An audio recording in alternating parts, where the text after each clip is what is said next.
Hi friends, இன்றைக்கி முருங்கைக்கீரை இட்லி பொடி எப்படி செய்கிறதுன்னு பார்க்கலாம் வாங்க. பச்சைக்கடலை பருப்பு 50 கிராம், உளுத்தம்பருப்பு 50 கிராம், எள்ளு 25 கிராம், வேர்க்கடலை 25 கிராம், நாளையும் சேர்த்து நல்லா வறுத்துக்கலாம். அடுப்பு சிம்மில் வச்சுட்டு வறுத்துக்கோங்க, இல்லைன்னா தீஞ்சிரும், அடி பிடிச்சிரும். நல்லா வறுத்து எடுத்துக்கிட்டு வரமிளகாய் என்னோடய காரத்துக்கு ஏற்ற மாதிரி 16 மிளகாய் சேர்த்துருக்கேன். உங்களுடைய காரத்துக்கு ஏற்ற மாதிரி நீங்களும் சேர்த்துக்கோங்க. அரை டீஸ்பூன் சீரகம் நல்லா சேர்த்து அதையும் நல்லா வறுத்து தனியாக ஒரு பிளேட்டில் எடுத்து வச்சிக்கலாம். நல்லா வாசனையாக இருக்கும். முருங்கைக்கீரை 2.5 கைப்பிடி அளவுக்கு எடுத்திருக்கேன். நீங்களும் எடுத்து தண்ணியில் அலசி எடுத்து வச்சுக்கோங்க. இப்போ அதையும் நல்லா வதக்கிக்கலாம். எண்ணெய் விடாத வெறும் வடை சட்டியில் போட்டு நல்லா வறுத்துக்கலாம். வறுத்து எடுத்துகிட்டு இப்போ இதை மிக்சியில் அரைச்சிட்டு வந்துடலாம். வாங்க அரைச்சிட்டு வந்துடலாம்.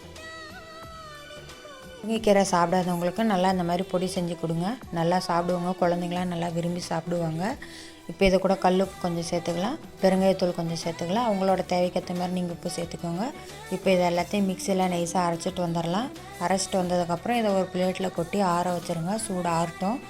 இதை ஒரு பாக்ஸில் காற்று போகாத அளவுக்கு போட்டு மூடி வச்சுருங்க. நம்மளோட சேனலை சப்ஸ்கிரைப் பண்ணிடுங்க, லைக் பண்ணுங்கள், கமெண்ட் பண்ணுங்கள்.